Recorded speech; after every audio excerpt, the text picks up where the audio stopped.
FTP நேயர்களுக்கு வணக்கம். இன்று நம்மோட சிறப்பு நேர்காணலுக்காக இணைந்திருக்கிறார் மூத்த அரசியல் விமர்சகர் ரவீந்திரன் துரைசாமி அவர்கள். சார் வணக்கம். வணக்கம். அண்ணாமலை அவர்கள் தன்னுடைய புதிய அரசியலுக்கான பயணத்தை இன்று முதல் தொடங்கிவிட்டார். இது என்னவாக போய் முடிய போகிறது என்ற பல கேள்விகள் இருக்கும் போகிறது. நீங்க எப்படி சார் பாக்குறீங்க? விஜயின் வெற்றி அண்ணாமலைக்கு புதிய நம்பிக்கை கொடுத்திருக்கு. விஜய் 35 விழுக்காடு வாக்கெடுத்து 108 சீட்டு பெற்றது. விஜய் சென்ட்ரிக் எலெக்ஷன் ஆக்ட் சட்டமன்ற தேர்தலை தாவேக்கா அணுகின போது அண்ணாமலை சென்ட்ரிக் எலெக்ஷன் ஆக்ட் அடுத்து வரக்கூடிய சட்டமன்ற தேர்தலில் நார்மல் கோர்ஸ் 31 விஜயே என்டிஆர் ஹெக்டே மாதிரி ஆரம்பிச்சாருன்னா அதுக்கு முன்னாடியே கூட அதை பண்ணலாம். ஸோ அந்த சட்டமன்ற தேர்தலில் 234 கேண்டிடேட் போட்டு தன்னை ஒரு பெரிய அரசியல் சக்தியாக நிரூபிக்கணும்னு டெஸ்டிங் கிரவுண்ட் ஆட்டு சட்டமன்ற தேர்தலை வச்சு காய் நறுத்த அண்ணாமலை முடிவு பண்ணிட்டாரு. வெல் தாட் அவுட் ஸ்ட்ராட்டஜி, சிறப்பாக பண்ணுறாரு. பேச்சு எல்லாமே தெளிவாக இருக்குது. அது knowledgeable person, extraordinary brilliant, indefatigable worker. So அது விஜயின் வெற்றியால் விஜயால் இப்போ 108 பேர் எம்எல்ஏ ஆயிருக்காங்கன்னா அந்த 108 எம்எல்ஏக்கும் தெரிஞ்ச 1080 பேர் அண்ணாமலை கிட்ட கேண்டிடேட் ஆகிறதுக்கு தயாராகிட்டாங்க. இதுதான் விசிஎஸ் சர்க்கிள்.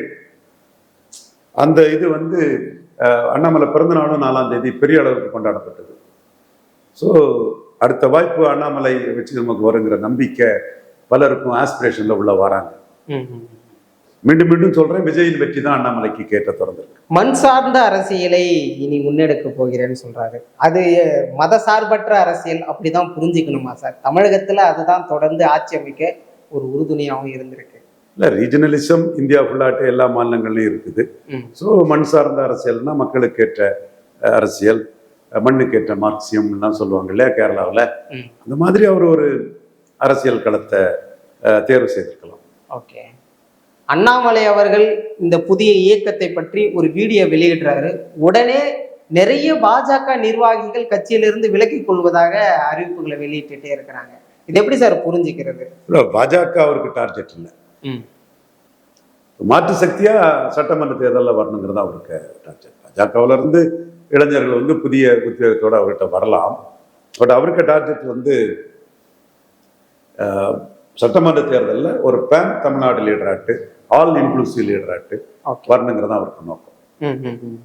ஏற்கனவே தமிழகத்துல பாஜக ஆட்சியை பிடிப்பதற்கான எந்த ஒரு கண்ணு கெட்டிய தூரத்துக்கு அதுக்கான ஒரு இதுவும் தெரியல. இப்படி இருக்கும்போது அண்ணாமலையை வெளியே விட்டது தொடர்ந்து பலவீனப்பட்டுட்டே இருக்கு. அப்படிதான் புரிஞ்சுக்கணுமா சார்? அதை மோடி பிரதமருங்கிறதுக்கு தமிழ்நாட்டில் ஒரு பெரிய வேல்யூ இருக்கு. அது 29 எல்லாருக்கும் தெரியும். அண்ணாமலையும் அதற்கு இடையூறா வரமாட்டாருன்னு நான் கருதுறேன். ஓகே. அண்ணாமலை அவர்கள் அடுத்து வருகின்ற பொது தேர்தலில் நாம் போட்டியிடுவோம்னு சொல்றாரு. இப்போ ஒரு 6 மாதத்திற்குள்ளாக ஒரு 5 இடைத்தேர்தல் நடைபெற இருக்கு. அதுல போட்டியிட்டு தன்னுடைய கெப்பாசிட்டி என்ன அப்படின்றது ப்ரூவ் பண்ணலாம் அப்படின்னு பலரும் சொல்றாங்க. இது விஜய் அப்படி விக்கிரவாண்டி ஈரோடு கிழக்குல ப்ரூவ் பண்ணாத விஜய் 35 விழுக்காடு வந்துட்டாரு. ஸோ விஜய் சென்ட்ரிக் எலெக்ஷன் ஆட்டு ஜெனரல் எலெக்ஷனே விஜய் தவமிச்சிட்டாரு.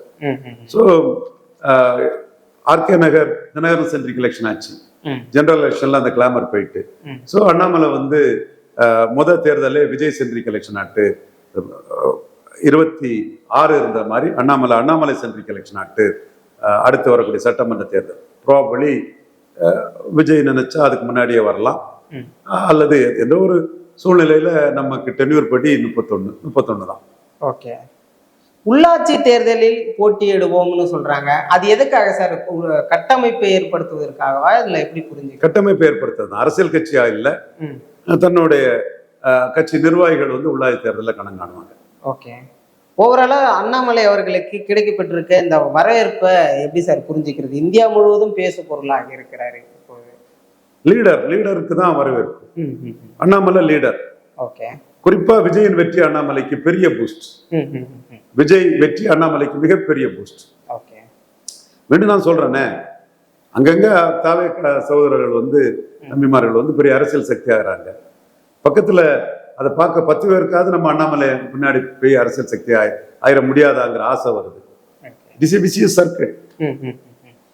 விஜய் ஒரு கல்ட் லீடர். அவருக்கு இருக்கக்கூடிய அபிமானமும் ஓட்டா வந்து மாறினதை நம்ம பார்த்தோம். அண்ணாமலை விஜயை தாண்டி இல்ல அவரை போலவே ஆட்சி அமைப்பதற்கு முடியுமா? அது இப்போ பார்ப்பெச்சுடு அந்த டைம் வரும்போது அதை பார்த்துக்கலாம். விஜய்க்கு அண்ணாமலைக்கு டெஸ்டிங் கிரவுண்ட் வரும்போது பார்த்துக்கலாம். அண்ணாமலை வந்து மும்மொழி கொள்கைக்கு எதிர்த்து பேசினதை நம்ம பார்த்தோம் கடந்த வாரங்கள்ல. இவர் வந்து தொடர்ந்து மண் சார்ந்த அரசியல், அதிமுக திமுக மாதிரி தான் பாஜகவையும் பார்ப்பேன் அப்படின்னு சொல்றதெல்லாம் தொடர்ந்து ஒரு திராவிட கட்சி மாதிரி தான் இந்த கட்சி செயல்பட போகுது அப்படிதான் புரிஞ்சுக்கணுமா சார்? தமிழக வெற்றி கழகத்துல திராவிடம் கிடையாது. இன்னைக்கு திராவிட கட்சி தானே பலரும் சொல்லக்கூடிய ஒரு சூழ்நிலை வருது. அண்ணாமலை கட்சியில என்ன பேர் இருக்குங்கிறது அந்த கட்சி ஆரம்பிக்கும் போது அதை நம்ம பார்ப்போம். ஒரு புது முகங்களோடைய இந்த தமிழக அரசியல் வந்து தொடர்ந்து செயல்பட்டு கொண்டே இருக்கிறது. உதயநிதி இருக்கிறாரு, விஜய் இருக்கிறாரு, அண்ணாமலை. அதிமுகவுல ஒரு புதுமுகம் இல்லையேன்ற ஒரு எதிர்பார்ப்பும் இப்ப இட தொடங்கி இருக்கு. இதுதான் அதிமுகவை வீழ்ச்சி அடைகிறதுக்கு ஒரு ஒரு ஒரு வாய்ப்பாகவும் இருக்கணும் பலரும் சொல்றாங்க.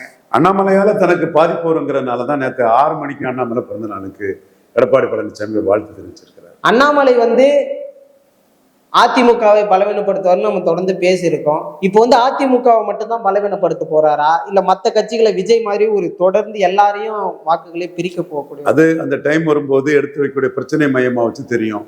நான் விஜய் வந்து அதிமுக தான் பலவீனப்படுத்துவாரு, செங்கோட்டையன், சத்யபாமா, இவரு சுப்பிரமணியம், லோகேஷ், RS முருகன், ரிட்டையர்ட் பட்டி நாராயணன் பெரிய லிஸ்ட கொடுத்தேன்.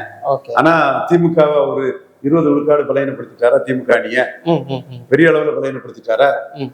சோ அண்ணாமலை யாரை பலவீனப்படுத்துறாரு, எப்படி பலவீனப்படுத்துறாரு, எந்த விதத்துல பயன்படுத்துறாருங்கிறது களம் வரும்போது என்ன இஷ்யூ எடுக்கிறாரு, மற்றவங்க எப்படி இருக்கிறாங்க, என்ன விதமான களம் எப்படிங்கிறத வச்சுதான், களத்தை வச்சுதான் நம்ம அதை சொல்ல முடியும். ஓகே, அப்ப அரசியலுக்காக மோடி, அமித்ஷா பாஜகவையும் எதிர்க்க அண்ணாமலை துணிவார் அப்படிதான் புரிஞ்சுக்கணுமா சார்? பாஜகவை எதிர்க்கிறதுக்கு ஒண்ணும் இல்ல, அவர் வளர்ச்சிக்கு பாசிட்டிவா போறார். ஏன் சார் வந்து அண்ணாமலைய வெளியே விட்டுட்டாங்க? அவரை வந்து தக்க வைக்கிறதுக்கு ஏன் பாஜக விடக்கூடாது மாத்தக்கூடாதுன்னு சொன்னவன் நான். என்கிட்ட வந்து கேட்டா என்னங்க அர்த்தம்? எங்க தவறு நடந்திருக்கும், எதனால தவற விட்டுட்டாங்க அப்படின்னு புரிஞ்சுக்கிறதுன்னு கேட்கிறேன் சார். லீடருக்கு எதிராக பிரசிடென்ட்ஸ் எல்லாம் செல்வாக்கு இல்லாதவங்க எல்லாம் வந்து புகார் சொல்லிட்டாங்க, அவ்வளவுதான். ஓகே, அண்ணாமலை அவர்களுக்கு மீண்டும் மாநில தலைவர் கொடுத்திருந்தால் ஒருவேளை இதுக்கான மூவ் நடந்திருக்காது அப்படின்னு சொல்றாங்க. அது உண்மையா சார்?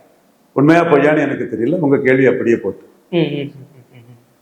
விஜயை இனி வீழ்த்துவது கடினம், அதனால் அண்ணாமலை என்ற ஒரு அன்கரப்டட் ஃபேஸ் வந்து தமிழக அரசியல்ல கொண்டு வர்றது நல்லதுதான், அதை தான் பாஜக விரும்புது, நாளை வேணா கூட்டணியா நம்ம சேர்ந்துக்கலாம் அப்படின்னு பலர் சொல்றாங்க.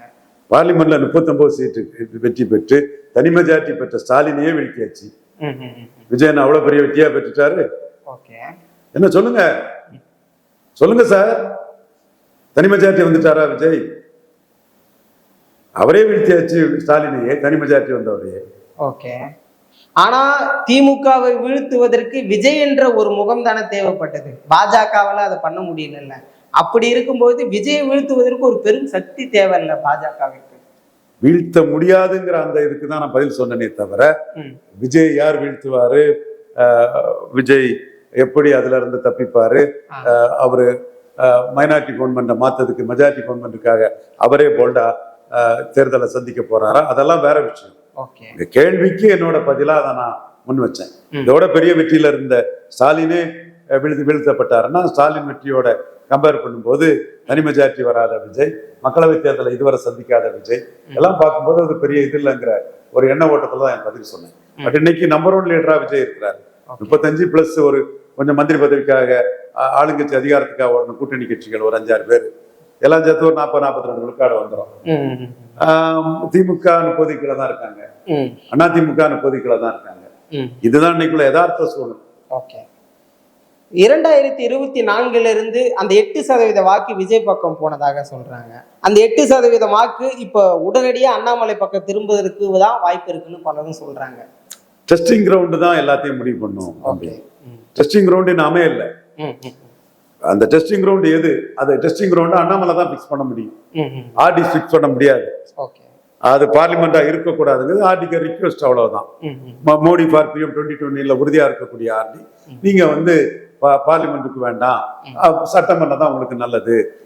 விஜயே பார்லிமெண்ட்ல சிஏ எதிர்ப்பு பண்ணி போயிட்டாரு, நீங்களும் பார்லிமெண்ட்ல ஸ்டேபிள் கவர்மெண்ட் என்ன சொல்லிக்கிட்டு ஒதுங்கிடுங்க, அசம்பிளில் அடிச்சு பாருங்க, நோ இஷ்யூஸ். ம். அதான் நம்ம கருத்தா நம்ம சொல்றோம். ஸோ அந்த ஓட்டு இந்த ஓட்டு எந்த ஓட்டுங்கிறது அந்த டெஸ்டிங் கிரவுண்ட் வரும்போது, அந்த கிரவுண்ட் வரும்போது களம் எப்படி இருக்கு, காட்சிகள் எப்படி இருக்குங்கிறத மையமா வச்சுதான் அது தெரியும். ஓகே. அப்போ 2024 தேர்தலில் அண்ணாமலை போட்டியிட்டால் அது அந்த கட்சியை வந்து அவரே பலவீனப்படுத்துறதுக்கு ஒரு காரணம் அப்படின்னு புரிஞ்சுக்கலாமா? அது அண்ணாமலை எடுக்க வேண்டிய முடிவு. நம்ம கருத்தை நம்ம சொல்றோம். 29 தானே சொல்றீங்க. 29க்கு முன்னாடியே சட்டமன்ற தேர்தல் வந்துடுச்சுன்னா ஒரே நாடு ஒரே தேர்தல் ஏதோ ரூபத்துல ஓகே விஜய் சினாப்போலுக்கு போறாரு. ஓகே.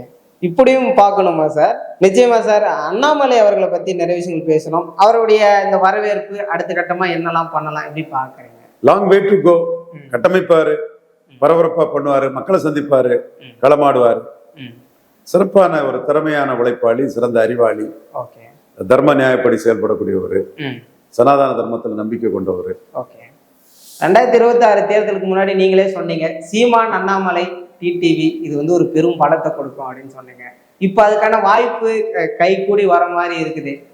இப்போ அதுக்கான தேர்தல் இல்ல, டெஸ்டிங் கிரவுண்ட் இல்ல. டெஸ்டிங் கிரவுண்ட் இல்லாம நம்ம ஒரு யூடியூபர்கிட்ட இவங்க வியாபாரத்துங்கிற வார்த்தையை கூட சொல்லிட்டேன், சொல்லியிருக்காண்டா. சரி, டெஸ்டிங் கிரவுண்ட் இல்லாம நம்ம வியூவர்ஸ் பார்ப்பாங்கிறதுக்காக எதையும் பேசலாம். Testing ground comes. இல்ல சார், சீமானுக்கு இன்னைக்கு கூட்டணிக்கான தேவை இருக்குன்னு சொல்றாங்க. அதெல்லாம் டெஸ்டிங் கிரவுண்ட் எலெக்ஷன் இல்லாம இதுல பேசி என்னத்துக்குங்கிறேன். Okay sir. நிச்சயமா சார், பல்வேறு விஷயங்கள் பேசணும், தொடர்ந்து பேசுவோம். நன்றி.